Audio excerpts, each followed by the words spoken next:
Welcome back to Crime Scene 24/7. And if you're new here, hit subscribe now so you don't miss our deep dives into cases that keep the nation talking. They were supposed to be a Memorial Day weekend escape. Two friends, backpacks on, headed into the quiet of Tonto National Forest. Instead, 18-year-old Pandora Kjolsrud and 17-year-old Evan Clark were found dead near Mount Ord on May 27th. Their lives ended by multiple gunshot wounds. For months, the wilderness held its silence. Then this week, investigators arrested 31-year-old Thomas Brown, saying DNA and other evidence tied him to the scene. Who was this man found camping in the same public land as the teens? How did he come to cross paths with them that day? And what in his digital and physical trail led detectives from an empty campsite to an arrest months later? Stay with us, because what law enforcement uncovered in phone records, surveillance, and forensic testing stunned even seasoned investigators. It was supposed to be a peaceful holiday weekend in the Arizona wilderness. On May 27, 2024, two teens, 18-year-old Pandora Kjolsrud and 17-year-old Evan Clark, set out on a camping trip to Mount Ord, a rugged peak in the Tonto National Forest about 50 miles northeast of Phoenix. They brought snacks, tents, and dreams of a quiet getaway before summer, but they never came home. 3 days later, a pair of hikers stumbled on a chilling sight: a torn campsite, scattered belongings, and two bodies lying just yards from their tent. Both had been shot multiple times. There were no signs of a struggle, and no obvious suspect.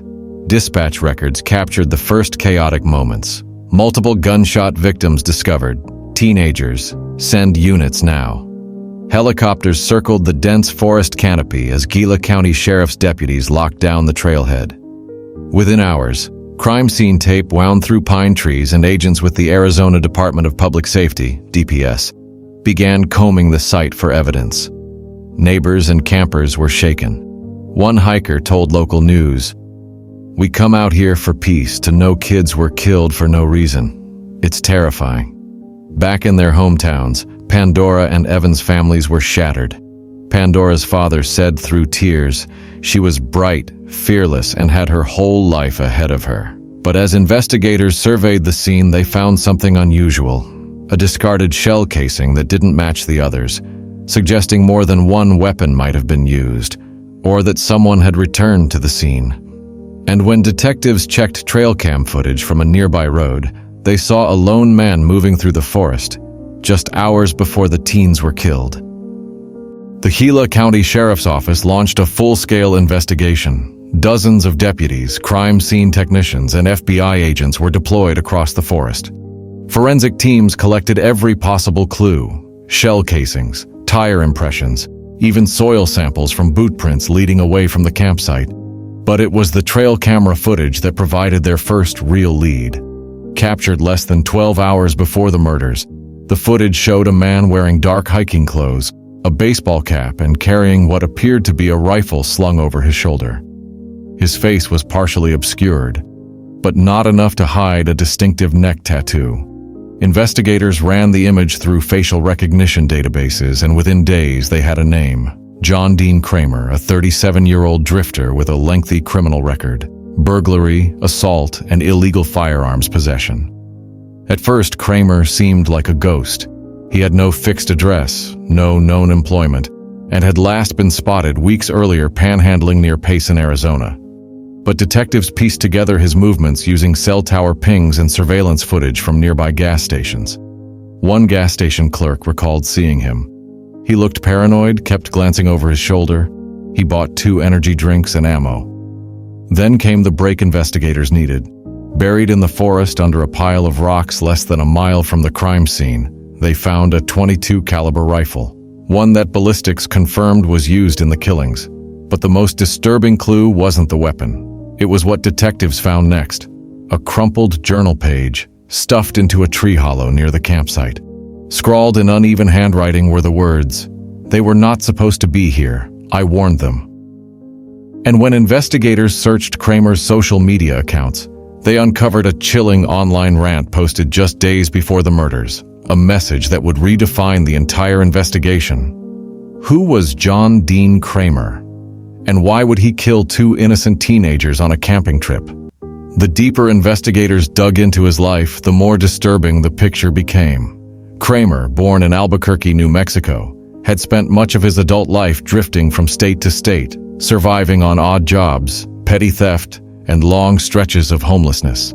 He had a history of violent outbursts and a string of arrests dating back nearly 2 decades. According to court records, he had once threatened a former employer with a firearm and served time for assault in 2016. But what truly alarmed investigators was his online presence. On several fringe forums, Kraemer frequently posted about his hatred of trespassers and outsiders in what he called sacred land. In one post, written less than a week before the murders, he wrote, "The forest doesn't belong to them.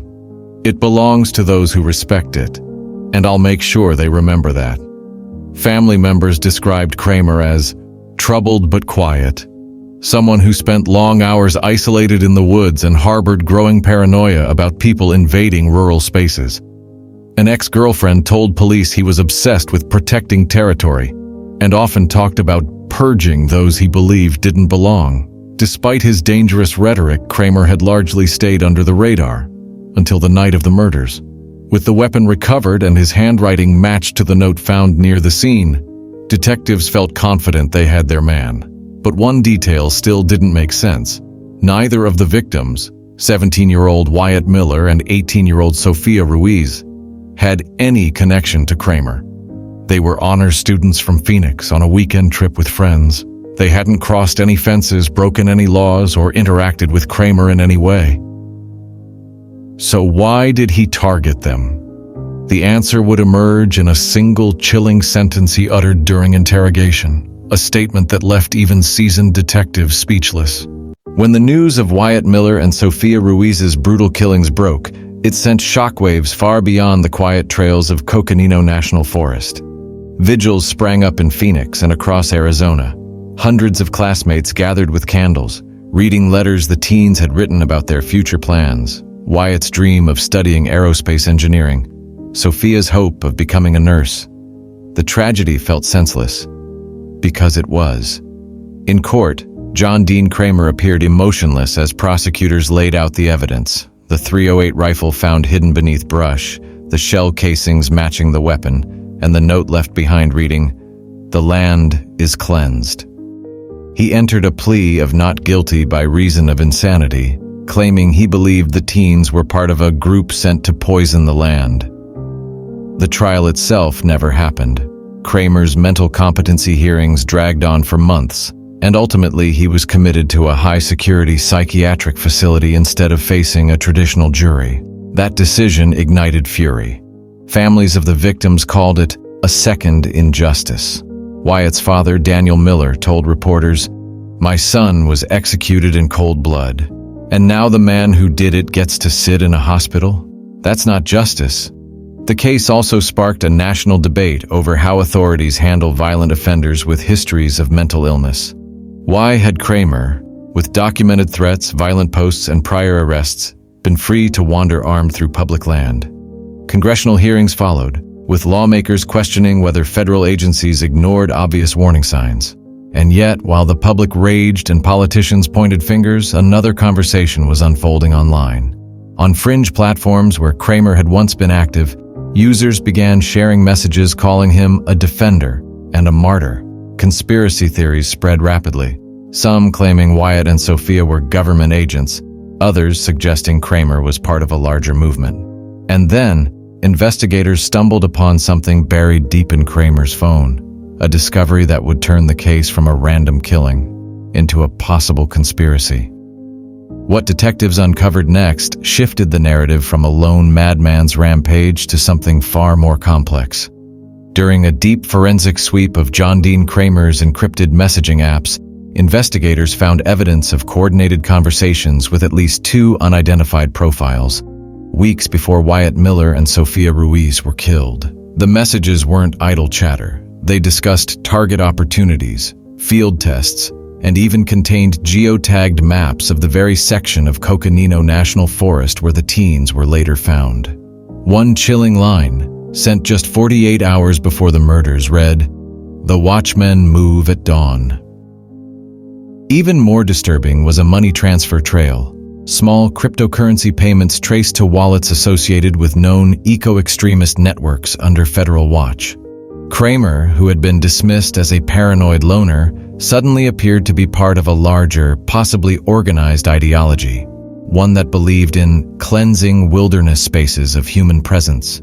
FBI analysts, speaking under anonymity, called the discovery a digital roadmap to radicalization. And they weren't alone in their concerns. A classified Department of Homeland Security memo, later leaked to the press, warned that at least 3 individuals connected to Kraemer's communications remain active and unidentified. The question haunting investigators now wasn't just why Wyatt and Sophia died, but who else might be preparing to follow the same deadly blueprint. And that lingering threat left everyone, from federal agents to grieving families, asking one final haunting question. In the end, the story of Wyatt Miller and Sophia Ruiz is no longer just a tragic tale of 2 teenagers who never came home from a camping trip. It's a chilling reminder of how quickly hate, paranoia, and ideology can move from the shadows of the internet to real-world violence. Their families still visit the clearing where the tent once stood, now marked by flowers, photographs, and handwritten notes from classmates who refuse to let their memory fade. It's a place of grief, but also of unanswered questions. Because despite the arrest of John Dean Kraemer, the possibility of more perpetrators, emboldened by the same toxic beliefs, still looms large. This case also sparked a national reckoning over digital extremism. Lawmakers demanded tighter surveillance on encrypted apps. Tech companies faced pressure to monitor hate-fueled channels, and communities, once untouched by such violence, began rethinking safety in even the most remote places. But at the heart of it all are 2 young lives, and full of potential, joy, and promise, stolen in a forest they once considered a safe escape. Their story isn't just about crime and investigation. It's about the fragility of innocence in an age where radicalization hides behind usernames and encrypted codes. And now, one question remains. Were Wyatt and Sophia simply the first victims of a movement we still don't fully understand? Now we want to hear from you. Do you believe John Dean Kraemer acted entirely on his own? Or was he part of a larger network still operating beneath the surface? Could Wyatt and Sophia's deaths be a warning sign of something bigger hiding online? Share your theories and thoughts in the comments below. We read and respond to as many as we can. Your perspective might reveal details others have missed. And if this case gripped you as much as it did us, make sure to subscribe to Crime Scene 24/7. Because every week we uncover the stories the headlines only skim, the clues buried deep in the evidence, the online trails that investigators follow, and the truth that refuses to stay hidden. Subscribe now, turn on notifications, and join a growing community of people determined to understand why crimes like this happen and how we can stop the next one before it begins.